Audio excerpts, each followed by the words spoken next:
It was the first month of work and my parents came to visit me and they were at the theme park while I was working during the day. And so I'm running out to go stand on the corner thinking that I'm going to surprise them. And right as the tram is approaching, I hear a, "Hey, kid!"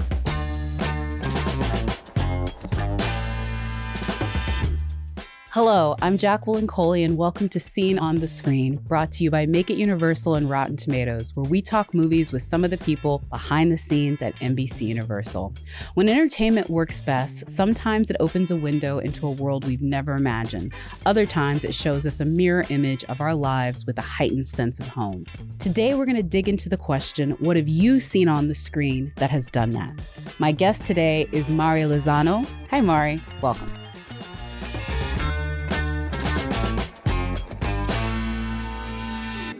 Hello, Mari, and welcome to Seen on the Screen podcast. I love the way we start these, which is with the most important question and the best question. What do you do at NBC Universal?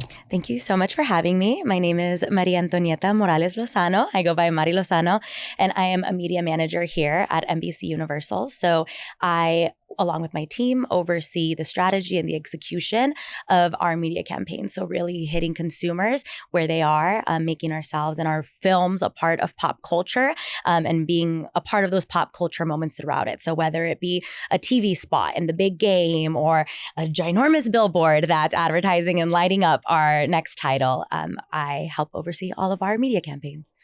I know media is like this word that people don't often understand. Explain exactly how little and how big that gets. Because you talked about the spot, but when you talk about media, there's things that people don't always think of as media, but it's part of your team. Absolutely. So really, everything that you see that's this advertising in movies, that traditional advertising space would usually fall under the realm of media. So like I'd mentioned, it can be something like a radio spot that you hear, or even DJ radio integrations. It can be as small as a transit shelter that you pass by on the street, and as large as airport executions, social media campaigns. So when you get those promoted ads, that'll come in through us as well. It's nebulous, but it's so important, especially in the promotion of these films. And, the best part about this is we're going to get to dive into how you approach your job. More particularly, we're going to dive into movies that you're familiar with, that you love, that sort of brought you into this positions. And the way we're going to do this is with my lovely popcorn buckets over here.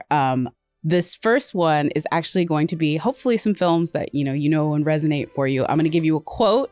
You're going to hopefully remember what film it's from, and then also tell us a little bit about why this is a film that you particularly like or resonates with you. Great.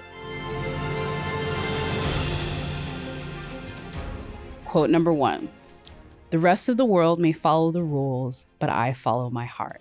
Do you know what that one's from? I do. This one is near and dear to my heart. That comes from Coco. Definitely a movie that I watch at least once a year, if not more. I have a very strong connection to my Mexican heritage. And so every year I do a Dia de los Muertos altar. And so when I do it, I watch Coco habitually. And I think a lot of the themes, especially with that quote, is the way that I like to lead my life, and that I've been able to follow my dreams and just follow my heart to be able to get to those dreams. Also, the music of it. I think you were telling me about your folklorico background too, which I thought was just a Renaissance woman over here. That's so cool. Something exactly, the representation that I'm able to get through Coco. So I did folklorico dancing growing up, but then I also played mariachi, and mariachi was the very heart of my passion throughout my phases of my eras of being a musician. But mariachi definitely resounded with that, and just being from Tucson, mariachi culture there is so big. It's what you do growing up. It's what you get involved in. And so just really seeing the portrayal that the film had for my culture and being such a beautiful thing. So often I think mariachi is confused as just like Chuck E. Cheese animatronics, when truly there's so much more depth and culture and beauty behind all of it. So I loved to see that come to screen in a beautiful way. I think for some people watching this, they maybe don't even realize that there are female mariachi players. And so tell me a little bit more about your history with it and what you love about that aspect of performance. Absolutely. So I think that mariachi is something that is just so key to Tucson, where I grew up. It's really the heart and soul. The music of mariachi is the heart and soul of my hometown. It's everything from, we all go to this 11 a.m. mariachi mass. It's very different and it's unique. But that's how I remembered growing up mariachi all around, whether it was in mass, whether it was us having brunch and mariachis playing. It really was, I remember as a young girl, I've always loved to sing and my brother's a musician. And so I always wanted to enter into music in some form or another. And as a young girl, just hearing that every Sunday and hearing the power within the voice and hearing the beauty of the music and really the way that it just romanticizes life was so beautiful for me and to me. And so it quickly became my passion. I started playing at a very young age, violin. Well, I always sang, and my brother told me, if you don't pick up an instrument, no one's going to take you seriously. He's probably not wrong. No. So then, sure enough, I picked up the violin and I played it all through high school up until I went to university level. But it really is just something that I think it's beautiful because you can play a mariachi song to someone who's 5 years old, or you can play a mariachi song to someone who's 80 years old, and we'll probably all sing that same song together because it's multi-generational.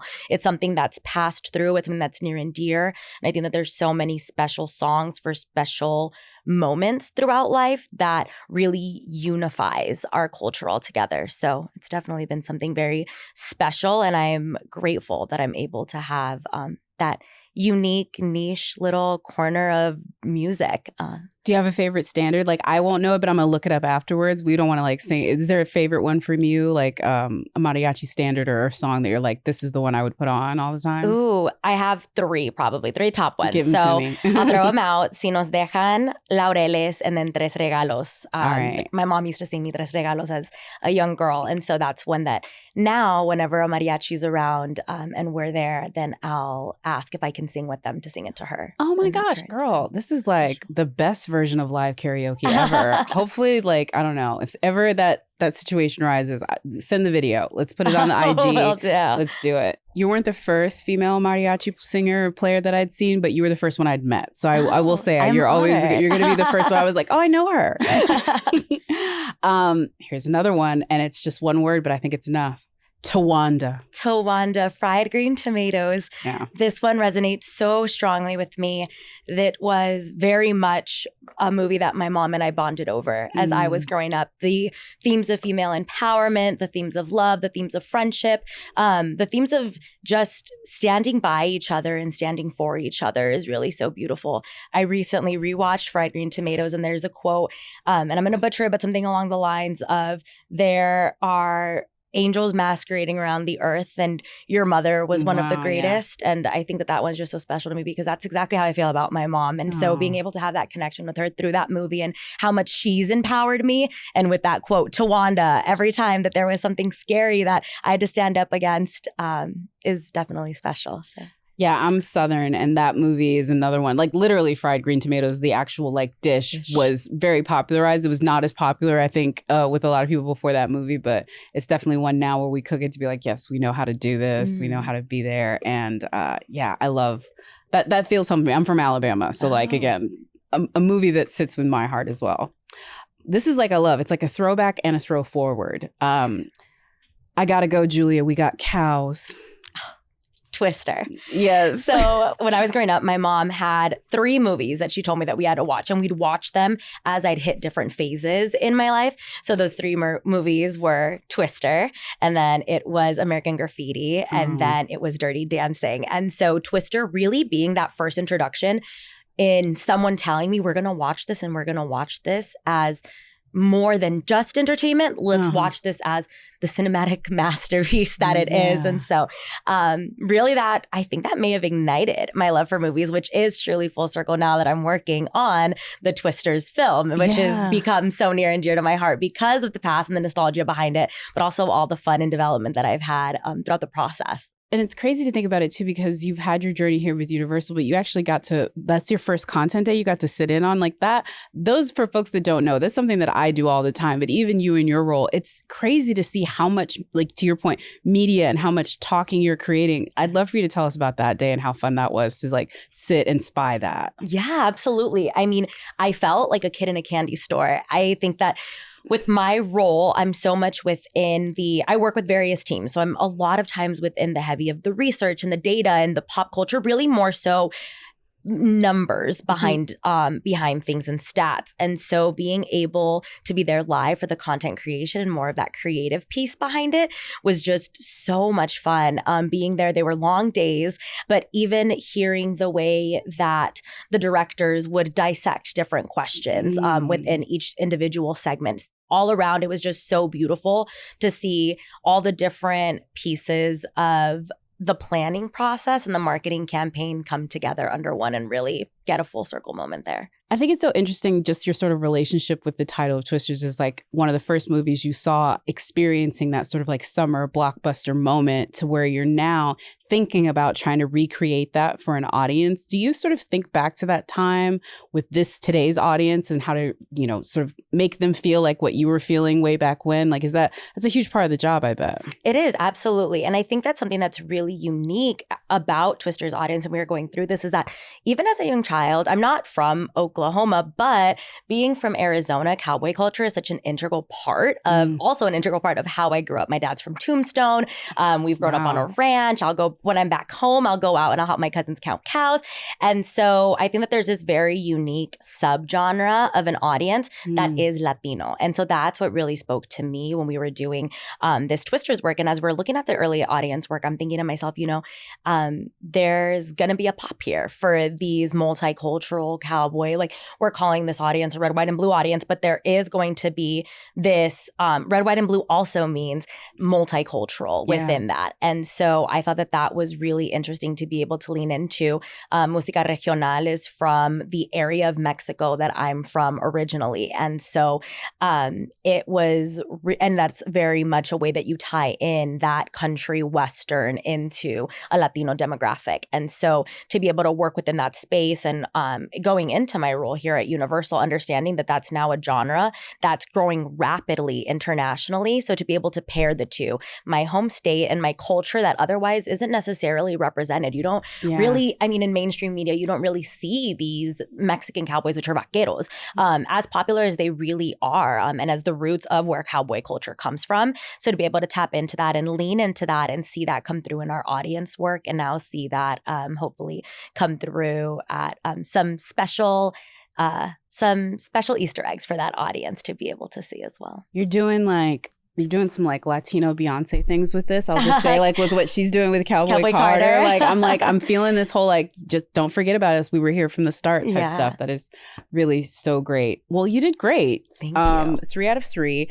This is going to get a little bit harder, maybe really hard, depending on how hard they go on it. But these are still things that you have seen on screen, but we're going to give you trivia questions around them. So hopefully after I answer the question, you'll remind you. Maybe I'll give you a few hints, but I think you'll do good on these. And again, these are films, hopefully, and sometimes these ones are true or false. Okay. So you don't have to like know the whole answer. Okay. But if you have anything you want to elaborate, let us know. When making The Sandlot, in order to establish the close bond between Smalls and Benny, the director had Tom and Mike, these are the two actors, rehearse weeks before the rest of the kids showed up to film. True or false? Ooh, think about the chemistry on set. Yeah. I want to say that they had incredible chemistry. I mean, you'd really believe that they were best friends. So I want to say true to that one. Yep. Sandlot is one of my absolute favorite movies. I just watch it again and again. I'm the youngest of 9 siblings, and I have 6 brothers. I mean, so we're a baseball team, as is. I was going to say, yeah. And then I'm very close to my brothers, and a lot of my bond, especially with one of my brothers, is our love for baseball. And so being able to watch that and all the fun and day in the life of these kids just running around the neighborhood really takes me back to that nostalgia. And Benny the Jet Rodriguez was my first ever crush. Was that your on-screen crush? That was my on-screen crush. I think that was a lot of girls on-screen crush. Too. Like they cast that one very well. Are you Diamondbacks fan then? I'm massive Diamondbacks fan. Die hard. I will go up against any Dodger fan. I was just about to say, this is rough territory for you being in LA. The hill. I don't die on many hills. I'll let things go. It is the hill I will die on. Hey. We'll see you in October. Dodgers. I'm a Rangers fan, so you guys are heartbreaking. I mean, we too soon. We try to make it. That's all all I will say. We try, and occasionally we have so few wins, though. Let's be real. I mean, you beat us last year in the World Series. That's the first time in like forever. Like, I think that was like the first time in like 20 years that they even made it to the World Series. So like, give us this. Well, you can have it. Thank you. It's tender. Trivia question number 2. When Robert Zemeckis and Bob Gale were writing the first draft of Back to the Future, the head at Universal at the time tried to get them to change the title to Spaceman from Pluto. True or false? Like, that can't be true. I want to say false. What a title. It's true. Oh my gosh. Yeah. And it's actually one of the reasons why you see that Spaceman like book and all that stuff that they do in there. That's actually true. And there's a memo from October 17th, 1984, from the head of Universal, Sid Sheinberg. He had pitched Spaceman from Pluto because he said he wanted to avoid the feeling of a genre time travel movie. Oof. Spielberg had our back. He didn't go with that, but this is not the only like crazy thing from the production of this that I've learned. Now, I don't know this to be true, but I've been told, so take me for what I was, that originally the reason why Doc Brown and Marty were friends was because he was making drugs that Marty was then selling at school. Like the whole Back to the Future story was a much darker story originally. Right. Because if you think about it, like, why are they friends? You know what I mean? Like, why is this why do we know each other? But he needed the money to like fund, because he like basically wasted all of his family's money trying to build this time machine. And this was like him towards the end, which makes sense why he's friends with the neighbor kid. I mean, I'm glad they ditched it and made it more family friendly. But again, I think it's a really great movie. But what do you love about it? I think that people often ask the question, if you could spend a day with any character, who would you spend it with? And I think I would go with Doc Brown because I would love the ability to go back in time and be a part. I'm a huge FOMO type of person. My friends know that I'm the worst at saying no to things because I don't want to miss out on anything. And so I would love to go back to those moments that I missed out on because I wasn't born yet. So, I mean, I'm a huge festival person. So even the likes of things like Woodstock, where you're able to really see these iconic moments live out, maybe from a distance, but see them live out. But then also to be part of just really iconic, amazing moments throughout history.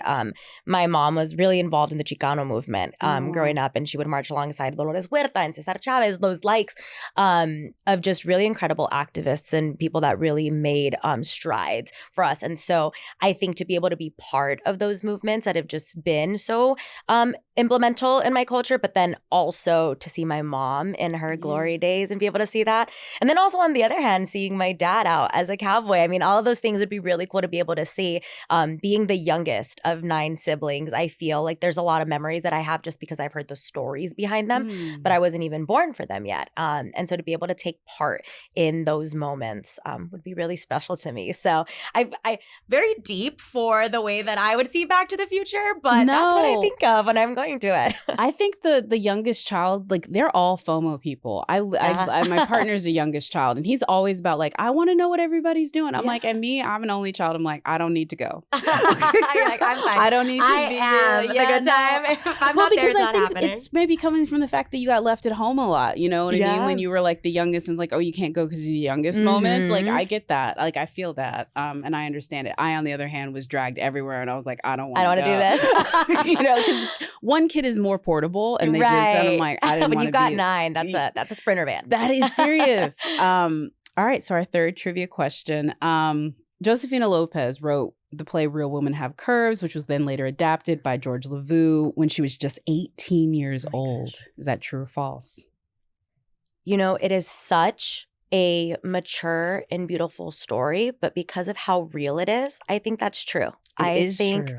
At 18 is when you really feel all of the emotions that film portrays and is able to, you know, we call it teenage angst, but really those feelings that all of us feel so deeply and so raw. Yeah. So I really don't doubt it. That movie was also monumental for me growing up. And I think I'm so grateful I saw that very young. And that was really, looking back on it, I think the first example of representation that I was able to see in Hollywood. I'm trying to think back, and I think that really was the first one, and seeing America in that role. And I saw it right at the brink of me entering that phase in my life as well. And I think that was so monumental for me to realize that I wasn't alone and that so many other women felt this way. And while it didn't make me avoid feeling that way, it allowed me to learn how to maneuver through life. And I think that it really gave me a strong foundation for being proud of who I was as a Latina, being proud of the voice that I have and not feeling like I didn't belong in certain rooms. That moment from the film where she's like looking at the dress and she's just like, I just want to look at it. Like, I know we don't get to keep them, but like, I want to look at them. That's like one of my favorite lines about that, because I think it speaks to not just the character, but what all of us that maybe get to touch the beautiful things but not keep them feel. So thank you for being such a great sport with all the trivia and all of the quotes. And I think since I have been asking you everything, it would be only fitting that you get to ask me a few things. And so we're going to literally dive into the world of Universal Studios. Great. Which is a world I think you told me that you have been kind of obsessed with, like long before you started working here. All right, I'm going to hand you the globe. This is on you. And then I'd love for you to tell me a little bit more before you like open that up about your relationship with Universal. Yeah. So, I am so blessed to say that I am in my dream job. Ever since I was a little girl, I've just had a love for film altogether, but very specifically, I've had a love for this studio. Being in Arizona and being in such close proximity to LA, every summer we would do the theme park circuit. And so one of those theme parks was Universal. And I have clear, vivid memories of riding and doing the studio tour, which was my I cannot miss first thing when we get to the park activity every time, every year. And I used to look at the cars riding on the back lot and I'd think, God, what I would do to just be one of those cars one day. And it seemed like such a pipe dream. It seemed so far away because being from Arizona, having no connections with the industry, it just seemed like something that was a dream. But just coming from such amazing parents who helped me to push my dream and to chase my dreams and give me the confidence behind them, it was really special because before I came to work at under our media department directly. I was working at our agency and I had a meeting here on the back lot and the parking lot just happened to be full. So I had to drive back towards the western town. As I'm driving back, I'm passing the studio tour and all these little kids are waving at me. And in that moment just felt so full circle. And I waved back with tears in my eyes and immediately called home to let my parents know about that moment just because it was truly a moment when I felt like my dreams and all the hard work that had been put in by the village that supported me and all the hard work that I put in as well paid off. And it was definitely special because then fast forward a couple of years, once I got called to work directly here at Universal, it was the first month of work and my parents came to visit me and they were at the theme park while I was working during the day. And so I told them, give me a call when you're coming down like that road of movies like Hall of Fame that we have. And so I'm running out to go stand on the corner thinking that I'm going to surprise them. And right as the tram is approaching, I hear a, hey kid, and it's my dad, my mom, and the entire tram car waving at me because of course my parents had bragged to the entire car that their daughter was working at Universal. So to not only be able to wave at all the little kids who I hope are also setting these big dreams for themselves, but also to be able to wave to my parents who allowed me to dream so big and accomplish those dreams has really just been so special. So this place is near and dear to my heart. I love that. And also, I will say I was not on that tram ride, but I am sure you were not just working at Universal. Your parents were telling you, oh no, she runs this place. She is Donna Langley who? That's our CEO, by the way. The studio chairman. But like literally, they would have been like, no. My daughter is running everything. The just manifestation of that. I'll take it. All right, let's go ahead and dive on in. You can turn the tables on me. And there you go. Great. Awesome. Perfect. This is another quiz based off of quotes. Great. I get multiple choice though, because these are not things that I've seen on screen. Okay. And so if you want to ask me the questions in here, I'll get an ABC answer for them. And let's see how I do. Great. Let's do it. I have an announcement. There's a colonial woman on the wing. I saw her. There's something they're not telling us. She was churning butter. Which movie does this quote belong to? Okay. Funny People, Bridesmaids, or Girls Trip? I believe that this is Bridesmaids. Yep, okay. Correct. Yes, I was like pretty sure it's Bridesmaids. Right before things get really bad. Yes, such a quotable movie. Yes. Okay. All right, next one. Somebody up there has got it in for me. I bet it's my mother. Ooh, Patch Adams, okay. Tu Wong Fu, Thanks for Everything, Julie Newmar, or Mamma Mia? Mamma Mia. Mamma Mia. it is, Definitely. I Meryl. think it's my mother. Mamma Mia is such a banger. It is a truth universally acknowledged that when one part of your life starts going okay, another falls spectacularly to pieces. Bridget Jones' Diary, This Is 40, or Pitch Perfect. That is Bridget Jones' Diary, which is half of a Pride and Prejudice quote because that is based off of Pride and Prejudice as well. Yes, because, that's of a course, good one. Ugh, I love that movie. Mixing in the quotes and the trivia. Listen, when y'all promote the media for the new one, you call me because we're doing a new one and I can't wait. I love that movie. We'll see about content day. Yeah, exactly. You're the most beautiful, exciting thing I've ever seen in my life, and I don't know anything about you. Thank you. 16 Candles. I know. I always think, Thank as you. if I'm reading to myself. 16 Candles, American Graffiti, American Pie. 16 Candles. No, American Graffiti. It is? It is American Graffiti. I did not remember that one at all. Absolutely love it. I have not seen American Graffiti in a long time, so that's not surprising. I'm like, is it 16 Candles? All right. It does sound like it would be from 16 It does Candles. sound like it would be from 16 Candles. I thought she was saying that Sounds to very herself. John It's okay. Hughes. I'm sorry, John Hughes. Very sorry, George Lucas. Apologies. Well, thank you. I did okay. 2 out of 3. See, Yeah, that was great. I feel good about it too. That was 3 out of 4. That was good. Oh, it was good? It Okay. was, yeah. I appreciate it. Well, thank you for letting us dive into the world of Universal. Thank you for telling us about your incredible history and for being one of the great parts of NBC. So grateful to be here and be able to share these stories. So appreciate it. Thank you.